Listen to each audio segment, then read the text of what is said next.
Jay-Z has made hundreds of millions of dollars rapping. That is not why he's a billionaire.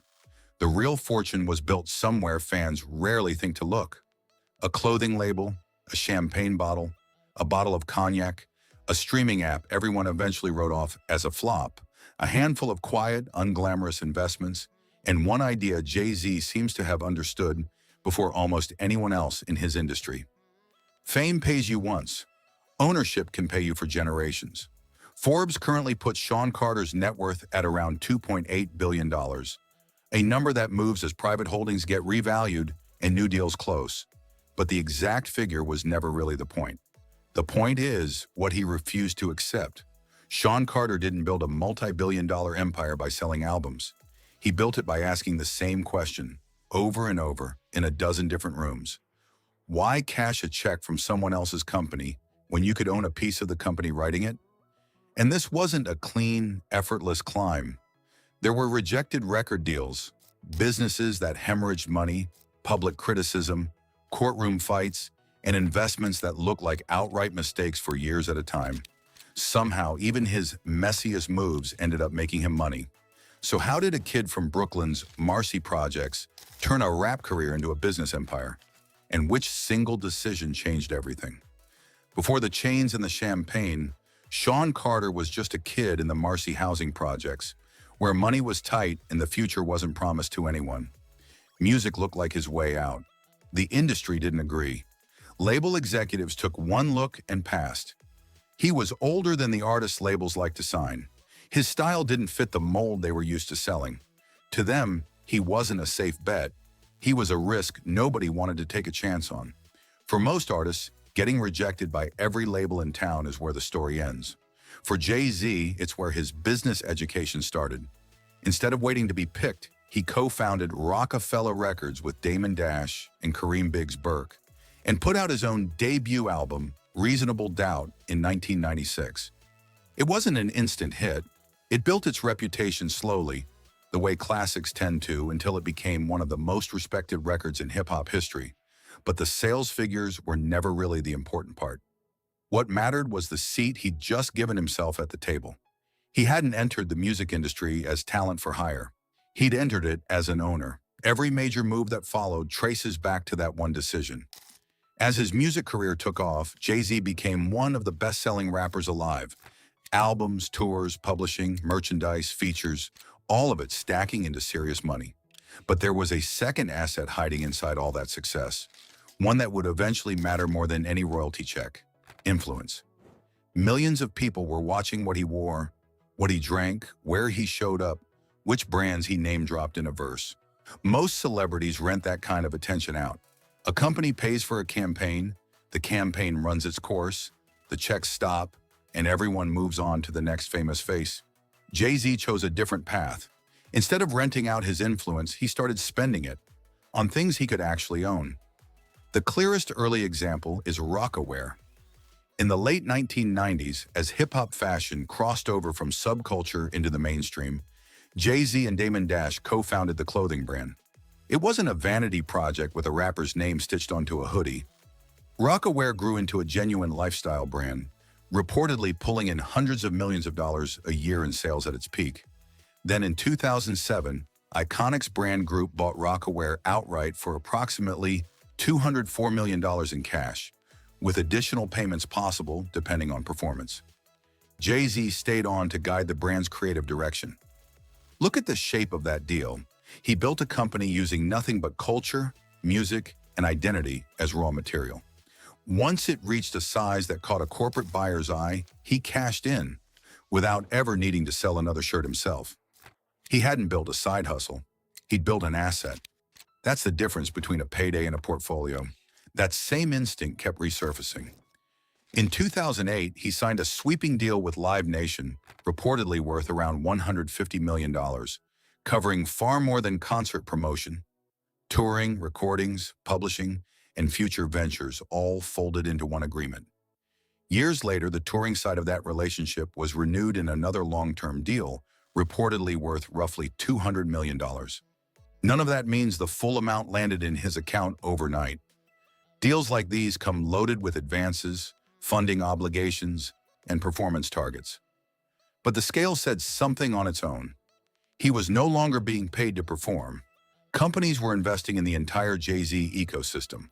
That ecosystem got a name and a headquarters in 2008, Roc Nation. What started as artist management grew into sports representation, touring, publishing, and brand partnerships spanning a roster far bigger than one rapper. It's a subtle but important shift. A musician gets paid when his own record does well. A company gets paid when dozens of artists and athletes do well. Jay-Z was trading one job title for another, from the product being sold to the person who owned the store. This is where his story splits off from most celebrity money stories. Plenty of famous people earn extraordinary incomes. Very few of them turn that income into lasting wealth. Tours end, trends shift, audiences drift toward whoever's next, and the expenses, taxes, staff, the lifestyle itself, have a way of eating money almost as fast as it comes in. Jay-Z seems to have clocked that risk early. Instead of betting his future on the next hit album, he built engines that could keep generating value, whether or not he ever stepped into a recording booth again. Nowhere is that clearer than in his relationship with alcohol.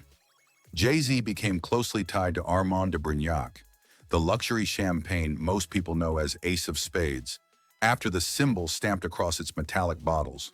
It showed up in music videos, VIP sections, lyrics. It became part of the visual language of his success. Here's the detail most people missed. He wasn't just holding the bottle for the camera, he owned the brand, which meant every time it looked more desirable on screen, his own asset was quietly becoming more valuable. In 2021, Moet Hennessy, the wine and spirits arm of LVMH, bought a 50% stake in Armand de Brignac. The amount that reached Jay-Z personally was never made public, so any specific figure is an estimate at best. But the deal itself made the point loudly enough. One of the most powerful luxury conglomerates on earth had decided this champagne brand was worth serious money. Notice what he didn't do. He didn't sell the whole thing. By keeping half the company, he gained LVMH's global distribution and expertise while holding on to a real stake in whatever the brand becomes next, taking some chips off the table without folding his hand. A similar story played out with Douce Cognac, built through a 50-50 partnership between Jay-Z and Bacardi. His reach gave the brand a kind of visibility no ad campaign could really buy. This chapter wasn't smooth, though. Jay-Z and Bacardi ended up in a legal dispute over how his stake should be valued and on what terms it could be bought out. Lawyers, financial statements, competing valuations, a hard argument about what the company was actually worth. The two sides settled in 2023. Jay-Z sold half of his 50% stake to Bacardi. Neither company ever confirmed an exact number, but multiple reports pegged the deal at roughly $750 million, implying the whole brand was worth somewhere around $3 billion, and leaving Jay-Z holding a remaining 25% stake worth a similar amount.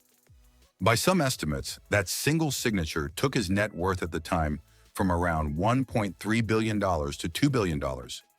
Nearly $700 million richer from one deal than most musicians make across an entire career of album sales.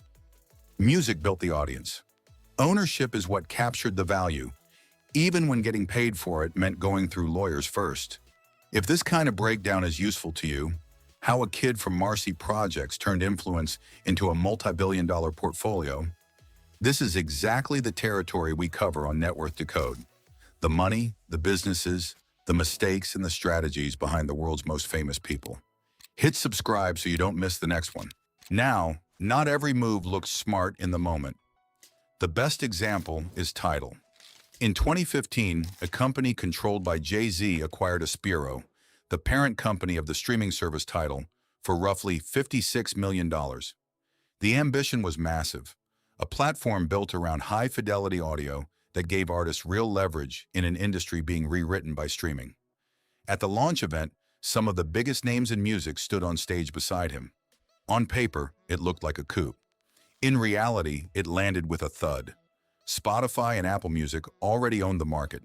Tidal struggled to explain why anyone should switch.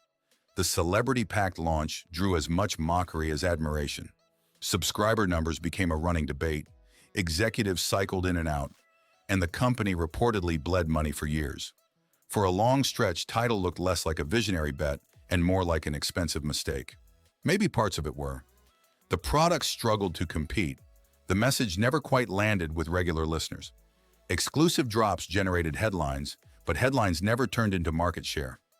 This is the part of the story wealth documentaries usually skip because it doesn't fit the myth. Successful people aren't supernatural. Even sharp investors misread markets, overestimate demand, and pick fights against competitors who are simply stronger. What actually separates them is what they do next. Jay-Z kept developing Tidal, kept hunting for where the real value might be hiding.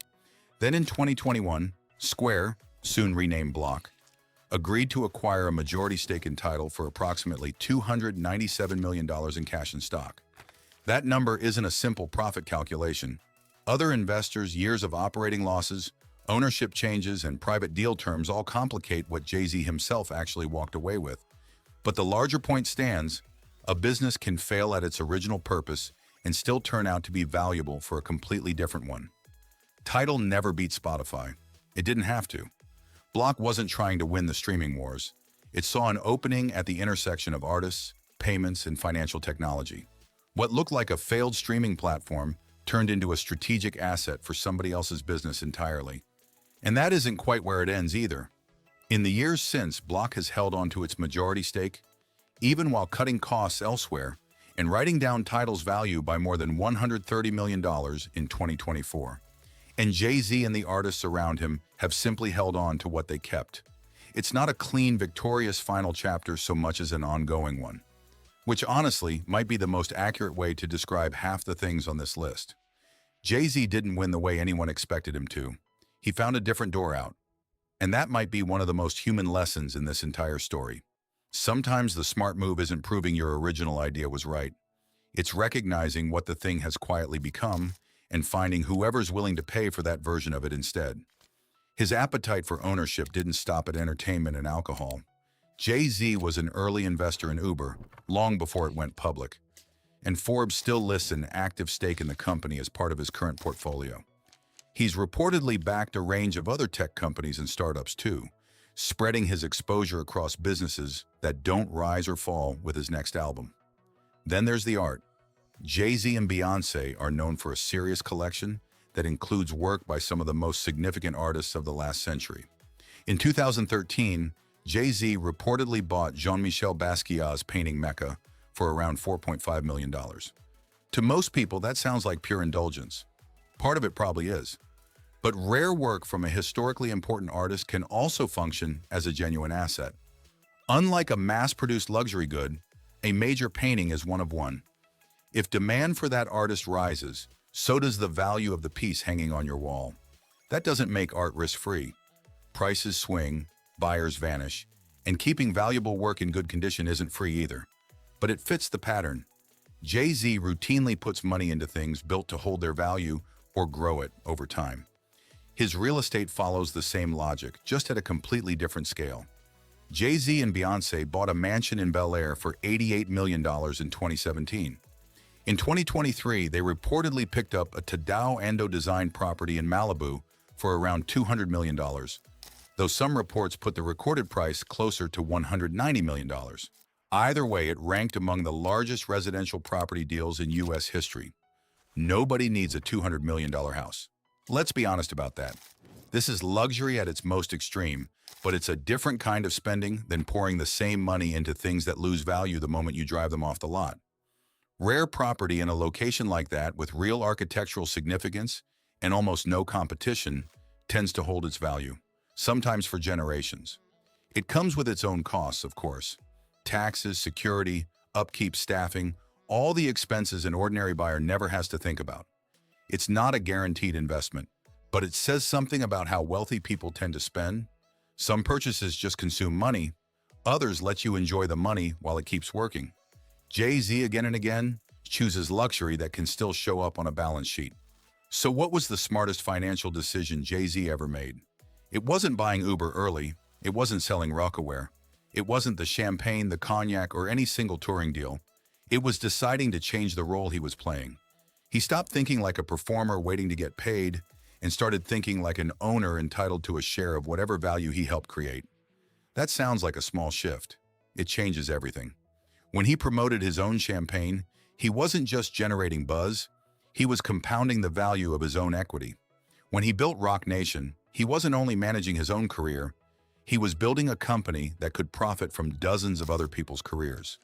When he put money into tech, art, and real estate, he was moving cash out of temporary income and into things built to outlast the next album cycle. None of this means every bet paid off. Tidal nearly sank before it found its footing. The Duce partnership ended up in a courtroom. Some private investments almost certainly failed quietly without ever making headlines. And obviously, the opportunities available to Jay-Z aren't available to most people. But the underlying principle scales down just fine. Don't spend every dollar of income as if more is guaranteed. Use some of what comes in to acquire things that can generate value later. For most of us, that won't mean buying a champagne label or a Basquiat. It might mean putting money into diversified index funds, starting a small business, building a digital product, owning a piece of intellectual property, learning a skill you can sell without trading every hour of your time for it, or simply negotiating a share of the upside the next time your work helps create something valuable. The scale is different. The principle isn't. Income buys you breathing room. Ownership buys you leverage. There's a lesson here about spreading the risk too. If Jay-Z's entire fortune had stayed tied to album sales, the music industry's own upheavals could have quietly capped how wealthy he ever became. Physical sales collapsed. Streaming rewrote the economics of the business. Touring can be interrupted overnight. Public attention is never guaranteed to stay put. By spreading into artist management, consumer brands, technology, real estate, and art, he made sure no single collapse could take the whole thing down with it. But maybe the most overlooked part of this story is patience. Reasonable Doubt wasn't an instant classic. It earned that reputation slowly. Roc Nation took years to become a real entertainment company. Tidal absorbed years of criticism before Block ever came knocking. Armand de Brignac didn't become a luxury powerhouse after one music video cameo. Every one of these assets needed time, positioning, relationships, and constant repetition to actually become valuable. We tend to only see the final number and forget the long, uncertain stretch before anyone knew how the story would end. That's how wealth stories get flattened into something misleading. The billion-dollar figure looks sudden. The 2 decades of work behind it never were. Jay-Z spent those 2 decades quietly converting one form of value into the next. Talent turned into attention. Attention turned into influence. Influence turned into ownership. And ownership eventually turned into wealth that didn't need him to keep performing to survive. The surprising part of this story was never that a rapper became a billionaire. It's that he understood the ceiling of being just a rapper, even while becoming one of the greatest to ever pick up a mic. He treated music as the entrance to the building, not the whole building. He never walked away from the art. He used it as leverage to get everything else. That's the real answer to how a kid rejected by every major label in New York ended up with a fortune in the billions. The songs made him famous. The ownership made him rich. The patience is what let it compound. If this kind of breakdown is useful to you, do 2 things. Hit like and subscribe to Net Worth Decode. We dig into the money, the mistakes, and the strategies behind the world's most famous people.